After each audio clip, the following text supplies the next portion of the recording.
Un important dispositif policier est déployé devant une maison à Chippewa Falls. La police poursuit ses recherches pour retrouver l'auteur du meurtre d'une fillette de 10 ans. De nombreux agents ont perquisitionné une maison située au 400 rue North Grove. La communauté de Chippewa Falls est sous le choc après la mort de la fillette. La communauté de Chippewa Falls est sous le choc après la mort d'un garçon de 10 ans, retrouvé dans un état critique, plongeant la ville dans un deuil profond. Suivez avec nous l'histoire d'Iliana Lily Peters.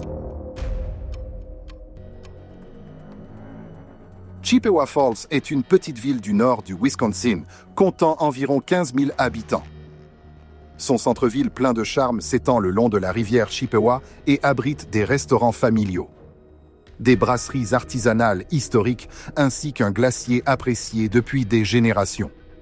Les habitants se promènent ou circulent souvent à vélo dans le pittoresque parc Irvine, pagaient sur les eaux calmes du lac Wissota et, à l'automne, vont cueillir des pommes en famille.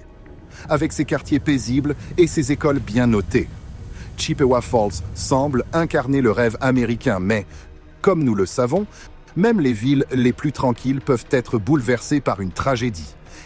Iliana Marie Peters est née le 4 novembre 2011 de parents Alex Peters et Jennifer Earley. Affectueusement surnommée Lily, elle a grandi comme une petite fille joyeuse qui aimait jouer dans la neige en hiver et faire du vélo dans les petites rues de la ville. Lily avait de longs cheveux bruns, un sourire lumineux qu'elle partageait avec tous ceux qui l'entouraient, un grand frère prénommé Dylan, ainsi que de nombreux amis et membres de sa famille qui remplissaient son monde de chaleur et d'amour. La vie familiale de Lily n'a pas toujours été paisible.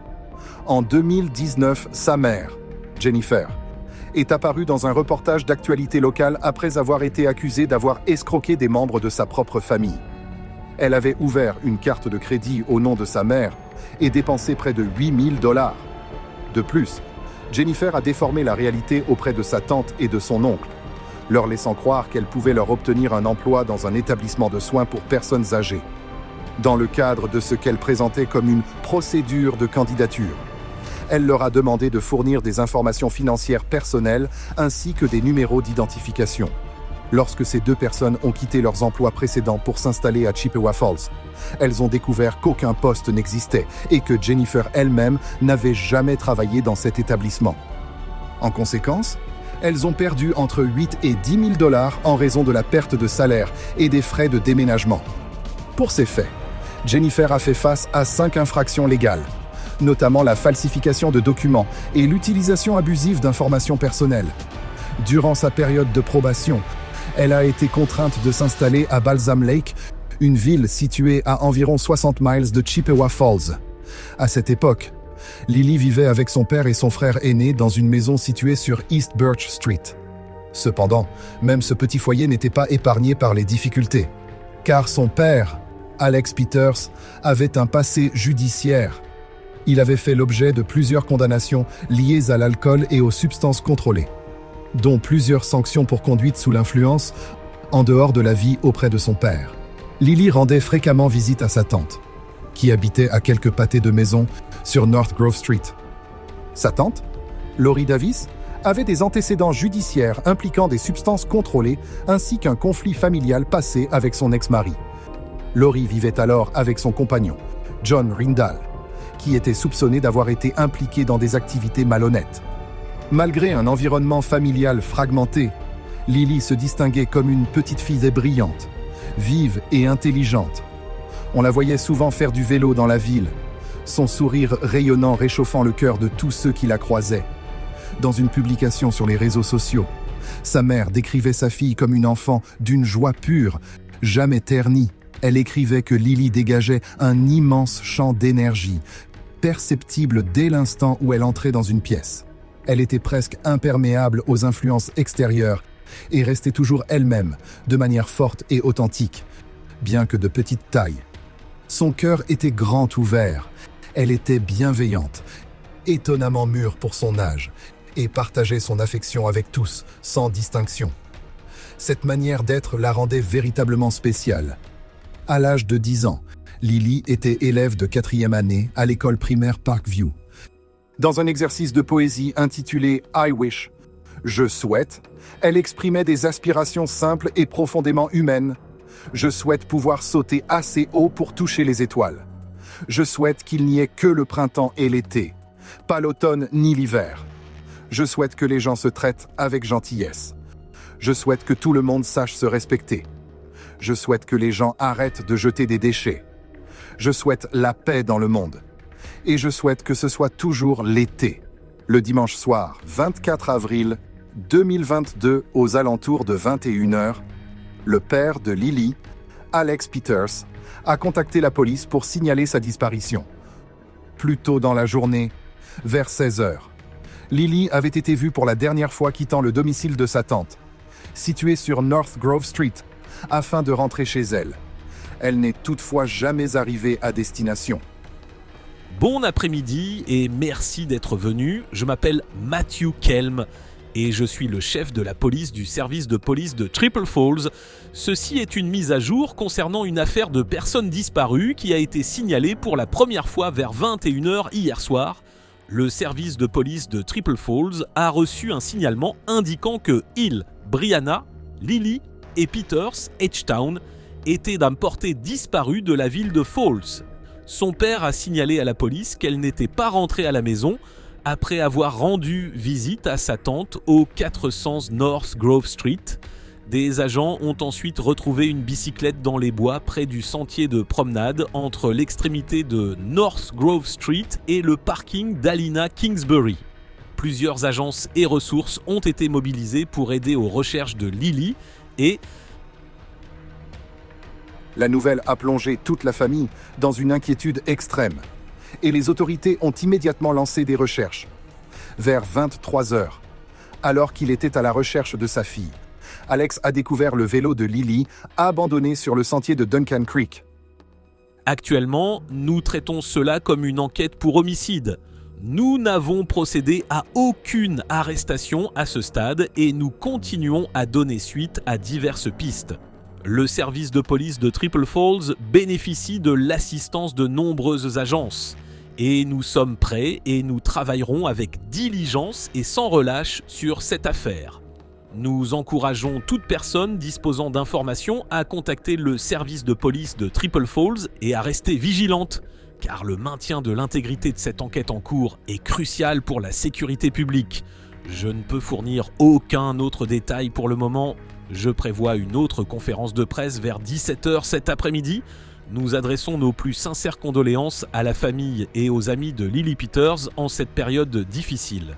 Merci, ceci est inutile. Un appartement, comme vous pouvez l'imaginer, tout ce qui comporte cet élément a un impact très important sur les gens. Et il a dit que cela avait affecté l'un de nos enfants. C'est donc très difficile pour eux et pour les enquêteurs. Je vous remercie de votre patience et nous fournirons plus d'informations dès que possible, tout comme ces informations concernant une question préoccupante au sein de la communauté. Lorsque vous parlez d'un employé...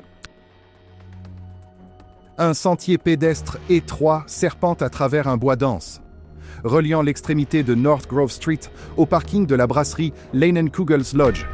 Immédiatement, des unités cynophiles du bureau du shérif du comté de Chippewa et du service de police de Lake Hallie ont été déployés pour ratisser la zone. La police a également lancé des drones afin de soutenir les recherches aériennes, tandis que des agents des forces de l'ordre et des pompiers faisaient du porte-à-porte pour interroger les habitants. La division des enquêtes criminelles de l'État du Wisconsin a également été sollicitée pour apporter son aide. Toutefois, la situation ne remplissant pas l'ensemble des critères requis, une alerte Amber officielle n'a pas pu être déclenchée à ce moment-là. Le lendemain matin, à 7h, le service de police de Chippewa Falls a diffusé un communiqué de presse appelant la communauté à participer aux recherches pour retrouver Lily. Les autorités ont décrit l'enfant de 10 ans comme ayant été vu pour la dernière fois vêtu d'un sweat à fermeture éclair violet à manches longues, d'un legging noir et de baskets grises. Toute la ville attendait avec anxiété des nouvelles positives. Le matin suivant, lors de la première conférence de presse, le chef de la police de Chippewa Falls, Matthew Kelm, a confirmé une découverte tragique. Il a déclaré qu'une jeune victime avait été retrouvée dans la zone boisée, située à proximité du sentier où le vélo avait été abandonné la veille au soir. Il a précisé. Vers 9h15 ce matin, un corps a été retrouvé dans une zone boisée près d'un sentier de randonnée. Le bureau du coroner du comté de Chipmunk a confirmé que le corps est celui de Louis Peters. Mais à 9h15, le lundi matin, une habitante de la région a découvert la jeune victime dans une zone boisée dense, à proximité du sentier où le vélo avait été retrouvé la veille au soir.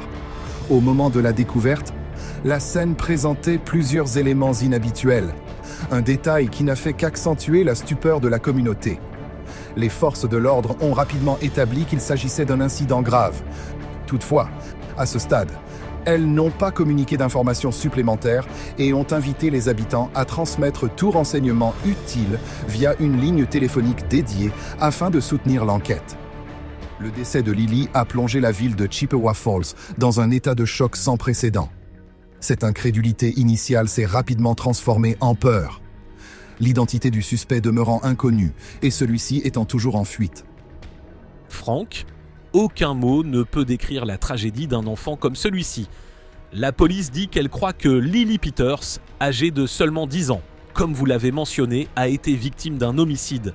La communauté ici est sous le choc, faisant preuve d'un fort esprit de communauté. Des dizaines de personnes ont assisté à une veillée de prière pour Lily Peters lundi soir et nous faisons notre deuil ensemble. C'est un endroit où les gens peuvent partager leur douleur ensemble, faire face au deuil seul est difficile. Le faire en tant que communauté est beaucoup plus efficace, comme beaucoup d'autres. Le prêtre de l'église où la veillée a eu lieu exprime également sa tristesse face au décès de Lily. Mais je suis parent et cela m'a profondément affecté, incroyable, choquant, c'est une expérience traumatisante et c'est tellement triste que cela se soit produit ici, c'est un quartier merveilleux. Ce soir-là, des dizaines d'habitants de la région se sont réunis pour une veillée de prière en hommage à Lily. Assis côte à côte, ils partageaient leur chagrin. Tandis qu'un pasteur déclarait « Faire son deuil seul est difficile, mais lorsque toute une communauté prie ensemble, la douleur peut être apaisée. » De nombreux parents ont exprimé avec émotion leur incompréhension face à un événement aussi déchirant, survenu au cœur d'un quartier habituellement paisible, où leurs enfants jouaient et se déplaçaient librement. Le chef de la police, Matt Kelm, s'est une nouvelle fois adressé à la presse, appelant les habitants à rester vigilants face à tout comportement suspect. Il a reconnu « Des événements comme ceux-ci menacent notre sentiment de sécurité. Cependant, je crois qu'ensemble nous surmonterons cette peur. » tout en affirmant, dans le même temps, que Chippewa Falls saurait s'unir pour surmonter la peur et rechercher la justice pour Lily. Les parents étaient si bouleversés qu'ils refusaient désormais de laisser leurs enfants sortir seuls.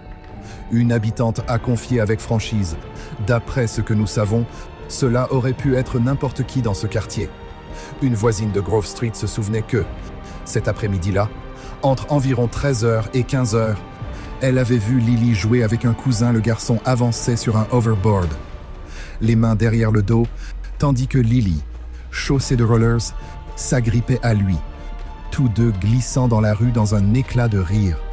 Ce fut le dernier moment d'innocence que quiconque ait observé. Immédiatement après cet événement bouleversant, des rubans violets sont apparus rapidement dans toute la ville sur les arbres, les panneaux de signalisation et même les poteaux téléphoniques en hommage à Lily. À l'école primaire Parkview, où elle était scolarisée, les grilles ont été ornées de fleurs, de peluches et de messages manuscrits, formant un mémorial improvisé. La zone boisée où la jeune victime a été retrouvée a été bouclée afin de permettre à la police d'examiner minutieusement chaque détail, y compris le long du ruisseau, dans l'espoir de découvrir des indices. Un voisin, la voix brisée par l'émotion, a déclaré savoir simplement qu'elle a emprunté ce sentier et qu'elle n'est jamais revenue. Ce sentier que mon enfant parcourait seul. C'était un endroit sûr, jusqu'à dimanche, le 26 avril, seulement 2 jours après la découverte de la victime. Je suis Matthew Kelm, chef de la police du service de police de Triple Falls, et je fournis une mise à jour sur l'enquête pour homicide. Tout d'abord, et surtout, ce soir, nous avons arrêté un suspect mineur dans cette affaire. Le suspect n'est pas un étranger, le suspect était connu de la victime. Nous ne pensons pas qu'il y ait un danger pour la communauté à ce stade. La police a annoncé avoir placé un suspect en garde à vue dans le cadre de l'enquête, ce qui a encore davantage bouleversé la communauté. C'est que cette personne n'était pas un inconnu, mais un adolescent connu de la jeune victime. Le chef de la police de Chippewa Falls, Matthew Kelm, a tenu à rassurer les habitants en déclarant « Le suspect est connu de la victime. Nous ne pensons pas que la communauté soit confrontée à un autre danger à l'heure actuelle. » Plus tôt dans la journée, des résidents avaient observé la police procéder à l'exécution de mandats de perquisition et à la collecte de preuves dans une maison située sur North Grove Street. De nombreux objets ont été saisis à l'intérieur du domicile, qui a ensuite été identifié comme étant la résidence de la tante de Lily. Alors que l'enquête entrait dans une nouvelle phase, toute la ville demeurait plongée dans un profond deuil. Les habitants portaient des vêtements violets, attachaient des ballons et des rubans violets un peu partout dans le secteur, et brandissaient des banderoles appelant à « Justice pour Lily ». Des mémoriaux spontanés sont apparus le long de la rue où elle vivait, ainsi que sur le pont situé près de l'endroit où la victime a été retrouvée, offrant à la communauté un moyen de préserver sa mémoire. Le 27 avril, les autorités ont confirmé que le suspect dans cette affaire était un adolescent de 14 ans. Lors d'une audience tenue le même jour, l'État du Wisconsin a requis une caution d'1 million de dollars. Le jeune suspect est apparu devant le tribunal par visioconférence, vêtu d'un haut de couleur sombre. Sa mère étant assise à ses côtés. Il a été décrit comme un élève de classe de 4e au collège, ayant grandi à Chippewa Falls et résidant actuellement avec sa mère. Le tribunal a retenu à son encontre 3 chefs d'accusation particulièrement graves, dont un homicide intentionnel au premier degré, ainsi que des violences aggravées sur mineurs ayant entraîné des blessures graves à un enfant de moins de 13 ans.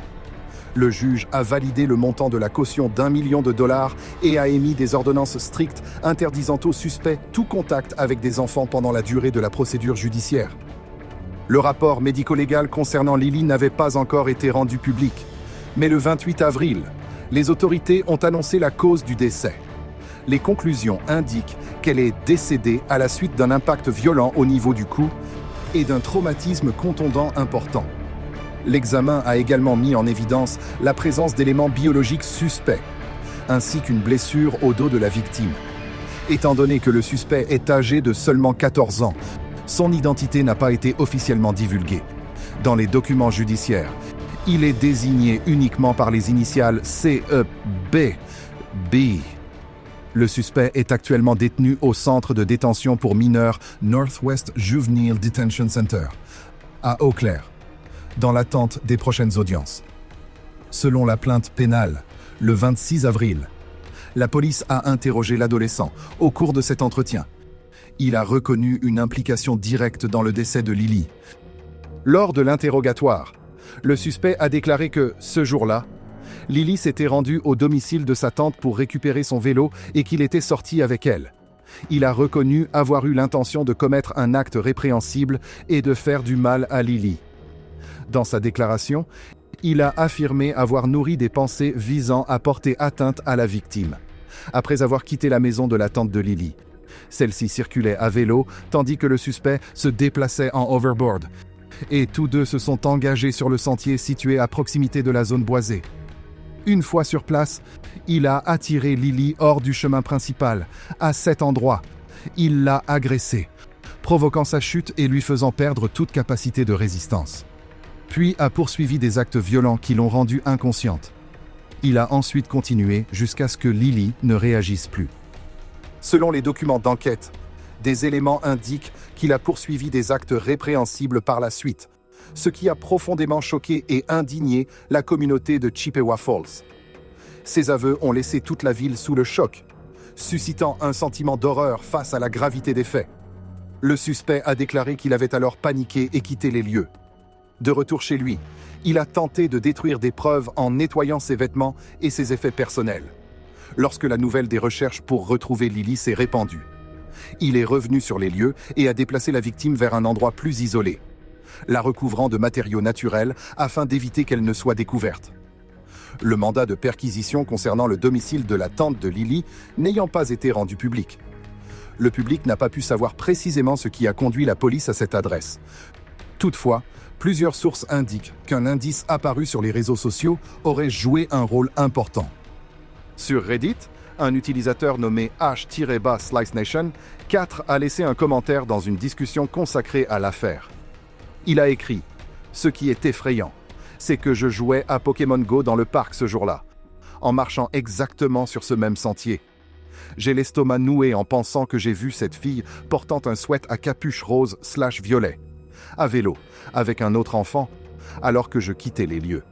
J'ai le pressentiment que cela pourrait être l'œuvre d'un autre enfant. » Un autre utilisateur de Reddit a rapidement fait une capture d'écran de ce commentaire et l'a transmise directement aux autorités. Peu de temps après, un enquêteur a rappelé cet utilisateur pour le remercier, confirmant que cet élément constituait l'une des pistes clés de l'enquête. Les responsables ont d'ailleurs indiqué avoir reçu plus de 200 signalements en lien avec le décès de Lily Peters, et que les informations fournies par la communauté s'étaient révélées être un outil indispensable pour identifier le suspect. L'adolescent de 14 ans a été interpellé le jour même de la publication du commentaire sur Reddit, renforçant la conviction du public que ce détail avait joué un rôle direct dans la résolution de l'affaire. Lorsque ces informations ont été rendues publiques, le chef de la police, Matt Kelm, s'est présenté devant les médias. Visiblement ému, il a déclaré « En réalité, rien ne peut ramener Lily Peters ni changer ce qui s'est passé. Nous sommes extrêmement reconnaissants de pouvoir partager cette bonne nouvelle avec sa famille et la communauté. Nous avons traversé notre ville et nos quartiers en voiture.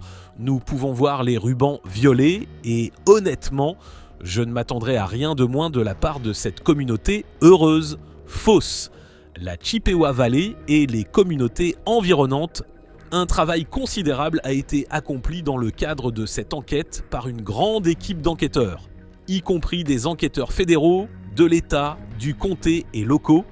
Les forces de l'ordre travaillent 24 heures sur 24 depuis que nous avons reçu cet appel il y a moins de 48 heures. Tout d'abord, je tiens à remercier la communauté pour les plus de 200 signalements que nous avons reçus. Ces signalements ont été essentiels pour aider à résoudre cette affaire. Notre équipe de sécurité a sécurisé et continuera de sécuriser la scène de crime qui se trouve dans la zone boisée autour du sentier de promenade entre l'extrémité nord de Broad Street et la zone de stationnement de Cool Brewery. Cela est extrêmement important pour l'intégrité de l'enquête et nous vous demandons de continuer à rester à l'écart de cette zone.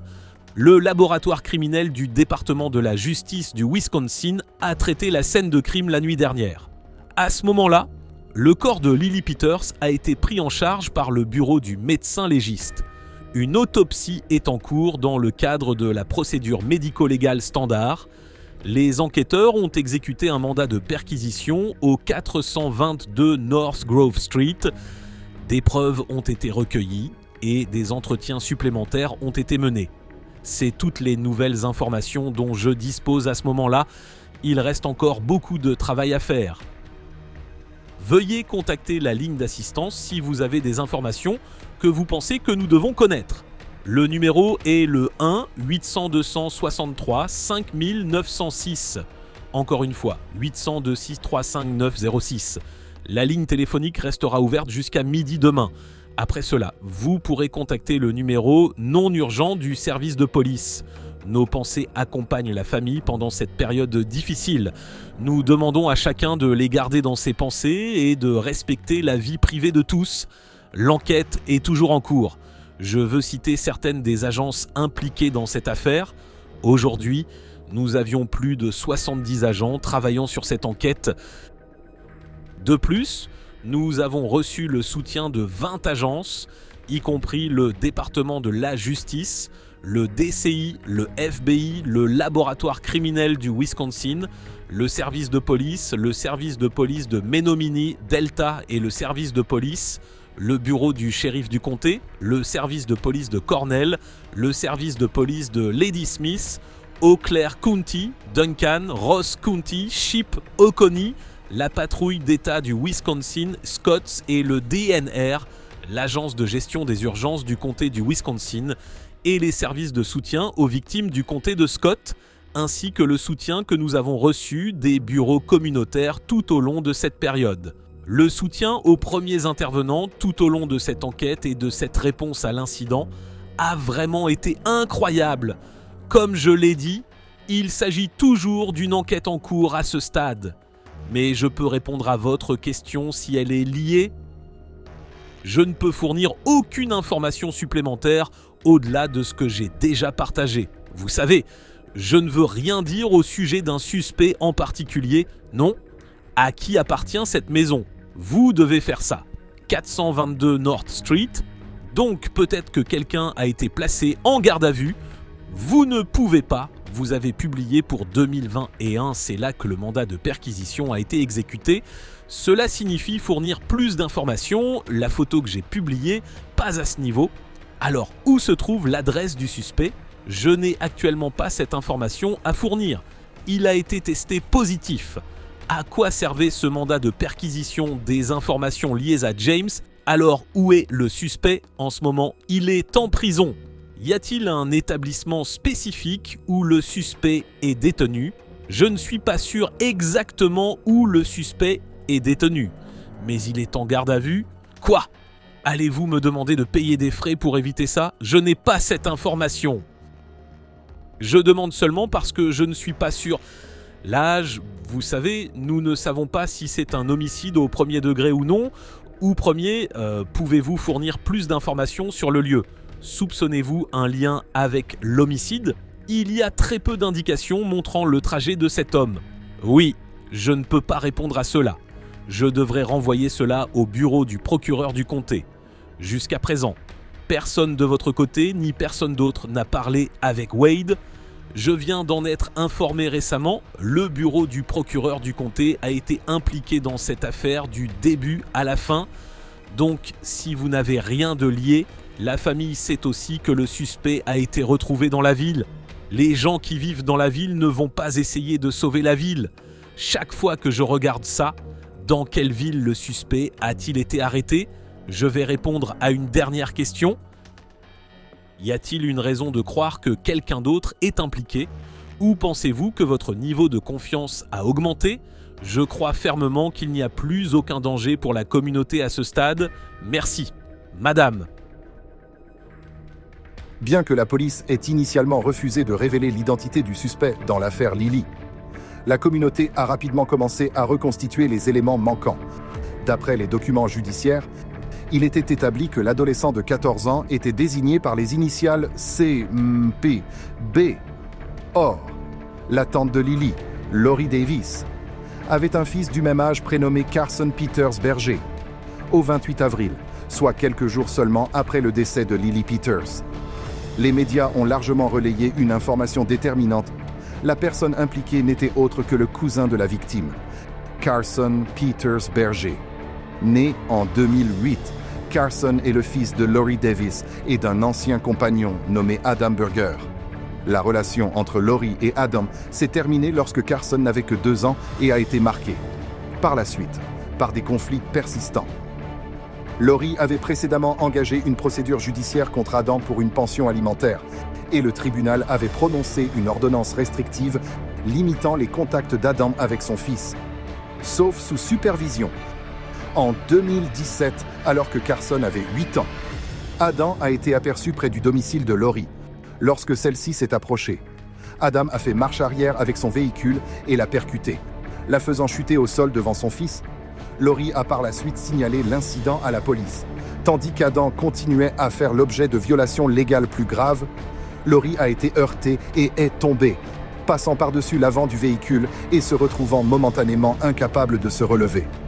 Elle n'a toutefois communiqué l'ensemble des détails qu'en 2018, lorsque Adam a été poursuivi pour une infraction particulièrement sérieuse.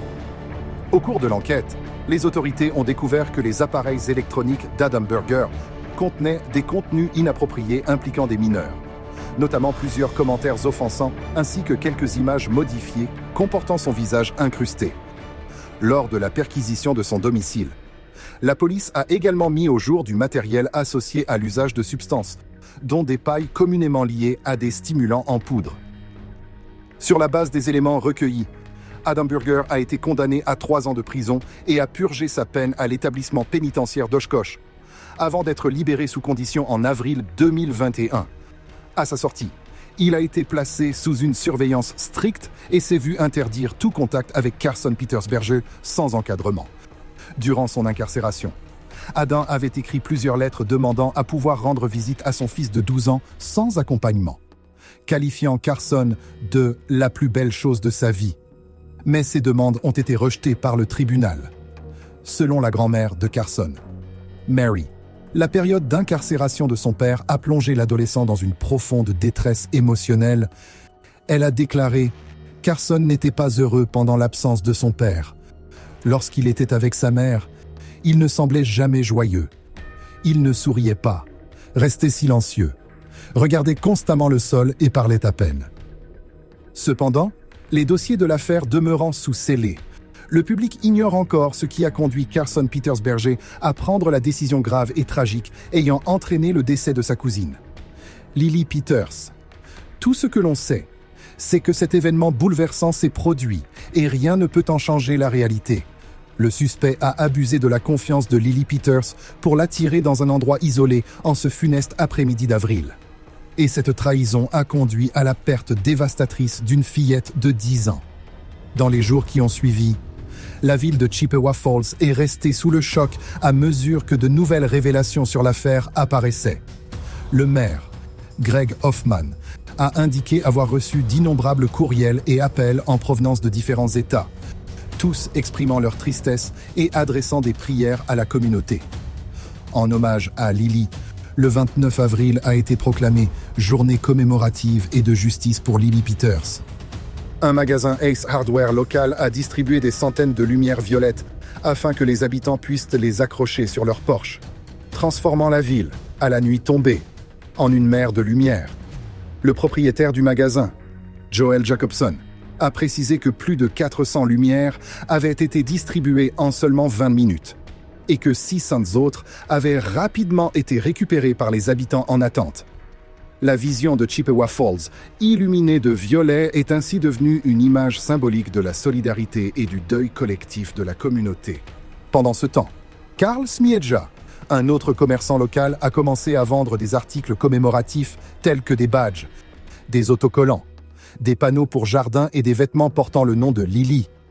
L'intégralité des bénéfices a été reversée directement à la famille de Lily Peters afin de couvrir les frais liés aux cérémonies commémoratives et de financer un accompagnement psychologique pour les proches.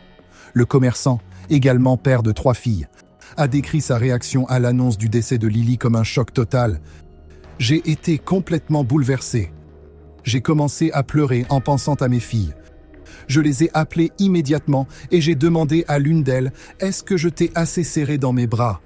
Il a expliqué que le sentiment d'impuissance et la douleur ressentie en pensant aux familles ayant de jeunes enfants l'avaient profondément ému.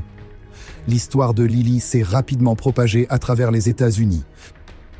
Si la majorité des réactions exprimaient des condoléances, du soutien et des prières à destination de la famille, certaines prises de position ont toutefois été extrêmement négatives. Le 2 mai, un homme originaire de Saint Paul, dans le Minnesota, s'identifiant comme Herbert Absher, a contacté le centre de coordination du comté de Chippewa et proféré des menaces visant la famille de Carson Peters Berger, affirmant qu'elle devait être tenue pour responsable. Il a déclaré avoir étudié l'affaire, se trouver dans la région et vouloir rendre justice en causant des violences, en raison de cette menace pour la sécurité. La police s'est rendue au domicile de la famille afin d'assurer leur protection et de les transférer vers un lieu sûr temporaire. L'homme à l'origine des menaces a été inculpé pour une infraction grave liée à des menaces envers la communauté, ainsi que pour 2 chefs d'accusation mineurs concernant l'usage non autorisé du téléphone et le trouble à l'ordre public. Une enquête ultérieure a révélé qu'il souffrait de problèmes sérieux liés à l'alcool, et l'accusation principale relative à la menace sécuritaire a finalement été abandonnée. Parallèlement, l'affaire concernant Carson Peters Berger continuait de susciter une attention intense, compte tenu des chefs d'accusation impliquant des conséquences particulièrement graves. Le dossier a été transféré devant une juridiction supérieure afin d'être jugé selon une procédure applicable aux adultes, bien que Carson n'ait que 14 ans. Toutefois, l'équipe de la défense a sollicité à plusieurs reprises une modification de cette procédure, soutenant que Carson devait être jugé par un tribunal pour mineurs. Les lawyers d'un adolescent de 15 ans soupçonné de murder dans le comté de Chippewa souhaitent que l'affaire soit jugée devant un tribunal pour mineurs. La semaine dernière, un juge a décidé que le jeune homme serait jugé devant un tribunal pour adultes pour le meurtre de Lily Peters, âgée de 10 ans. La défense a fait appel de cette décision, arguant qu'un tribunal pour mineurs lui offrirait un traitement plus adapté. L'adolescent, dont l'identité n'a pas été révélée, est accusé de meurtre avec préméditation et de 2 agressions sexuelles en lien avec le meurtre de Lily Peters, survenu en avril 2022. Une chose est-elle inhabituelle à cette période de l'année, les cockroaches. Par la suite, un juge de l'État du Wisconsin a décidé de maintenir le dossier devant la juridiction supérieure, soulignant le caractère particulièrement grave des faits reprochés.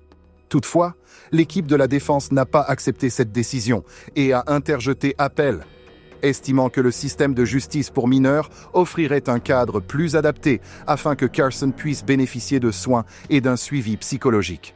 De leur côté, les procureurs ont soutenu qu'il s'agissait d'un acte délibéré aux conséquences particulièrement graves, accompagné de 2 autres infractions sérieuses, et que l'affaire devait donc être traitée par une juridiction supérieure afin d'assurer la justice pour la victime et la sécurité de la communauté. En juin 2022, la grand-mère de Carson a adressé une lettre émouvante au tribunal, sollicitant la clémence et demandant que son petit-fils soit placé dans un établissement correctionnel pour mineurs afin de recevoir un accompagnement psychologique. À ce moment-là, aucune décision définitive n'avait encore été prise quant à la juridiction compétente pour juger l'affaire. En septembre 2022, Carson a officiellement demandé un changement de juge, demande qui a été acceptée. L'affaire est désormais présidée par le juge Stephen Gibbs. En juillet 2023, une audience s'est tenue afin de déterminer quels éléments de preuve seraient recevables lors du futur procès, marquant ainsi une nouvelle étape dans l'avancée de la procédure judiciaire. Lors de l'audience, le juge Stephen Gibbs a décidé d'exclure l'ensemble des éléments médico-légaux de la liste des preuves pouvant être présentées au tribunal. Il a également approuvé une autre requête importante, ordonnant au procureur de ne pas évoquer la personnalité ni l'histoire personnelle de Lily Peters au cours du procès. Afin d'éviter toute influence émotionnelle sur le jury, le public demeure toutefois libre de s'exprimer dans le respect du cadre légal. Carson Peters Berger a grandi dans un environnement familial instable, exposé très tôt aux conflits et à l'insécurité. Lily Peters, elle aussi, provenait d'un contexte familial fragmenté, mais les trajectoires suivies par ces 2 enfants n'auraient pu être plus différentes. Lily entretenait des rêves simples, un été sans fin. Un monde où les gens se traitent avec bienveillance. Carson, en revanche, est devenu l'auteur d'un fait d'une extrême gravité, ayant commis un acte violent, intentionnel et personnel, qui a entraîné le décès de la victime. Après la mort de Lily, Carson a commis une infraction supplémentaire liée aux événements, laissant la communauté de Chippewa Falls profondément marquée. Partageant le même lien familial et une enfance tout aussi courte, le contraste saisissant entre Lily Peters et Carson Peters Berger illustre 2 trajectoires radicalement opposées.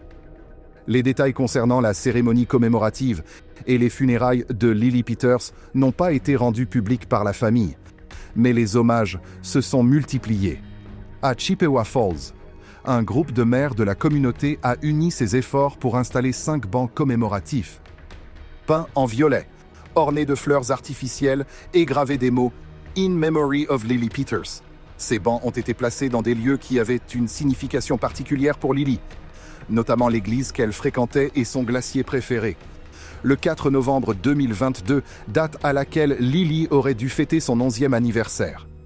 La communauté a organisé un événement intitulé Lily's Wish. La rencontre proposait de la nourriture et des gâteaux gratuits, ainsi qu'une collecte de cadeaux destinés aux enfants et adolescents de la région.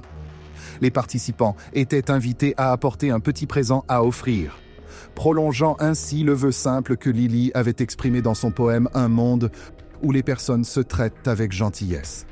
Comme le soulignait le flyer de l'événement, en aidant les enfants dans le besoin, nous pouvons honorer le souhait de Lily et transmettre l'amour qu'elle portait au monde et à chacun. L'héritage de Lily Peters pourrait ainsi continuer d'inspirer des changements positifs et contribuer, à l'avenir, à la protection des enfants. Lorsque Lily a disparu, une alerte Amber n'a pas été déclenchée, son cas ne répondant pas à l'ensemble des critères requis par l'État du Wisconsin. Dans le Wisconsin, du moins, la loi Randy exige que, pour qu'une alerte Amber soit déclenchée, l'incident réponde à 3 critères différents. Premièrement, l'enfant doit être âgé de 17 ans ou moins. Deuxièmement, l'enfant doit être en danger de mort ou grièvement blessé. Et troisièmement, l'organisme déclencheur doit disposer d'informations descriptives suffisantes sur l'enfant, le suspect et / ou le véhicule du suspect pour pouvoir déclencher immédiatement une alerte dans l'espoir de retrouver l'enfant. Selon la réglementation en vigueur, pour qu'une alerte Amber soit déclenchée, 3 critères doivent être réunis.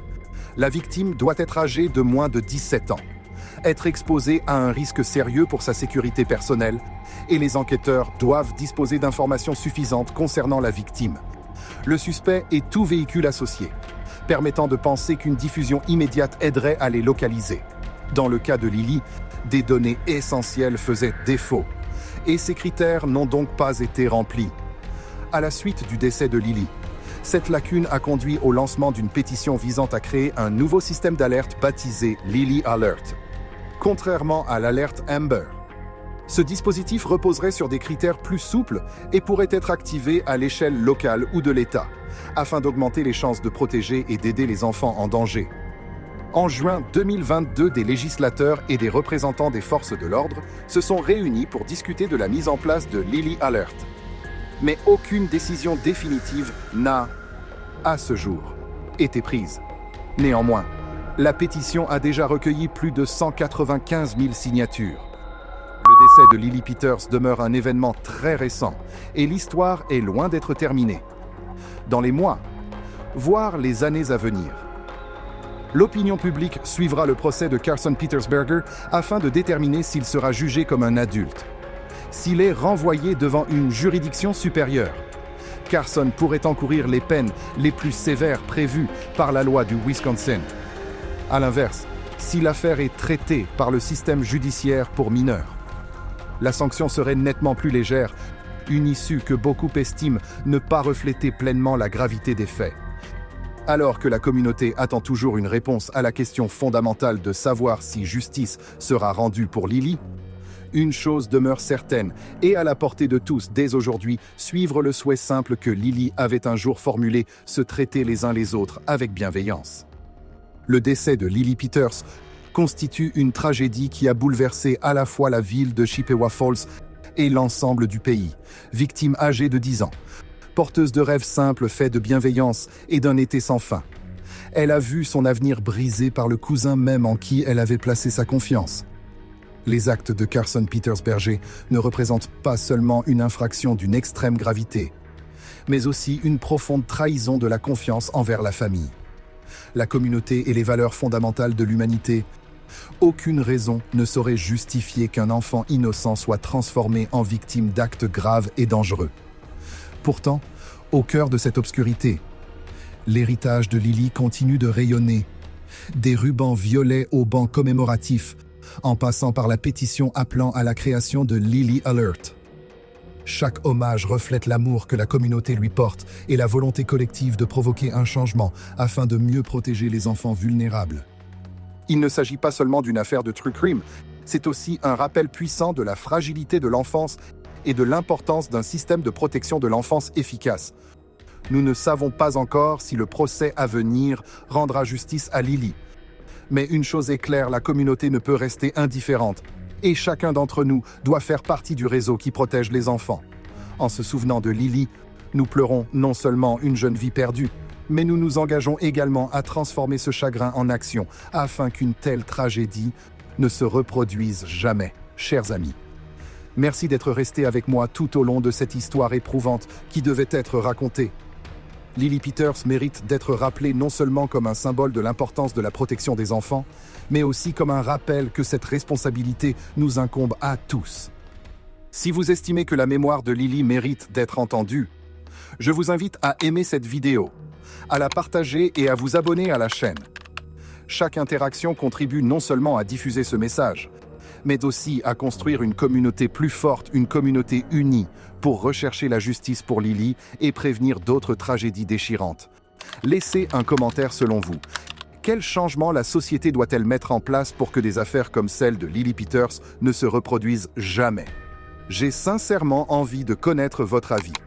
Et n'oubliez pas d'activer la cloche de notification afin de ne pas manquer le prochain documentaire True Crime, dans lequel nous continuerons à mettre en lumière les vérités qui doivent être connues.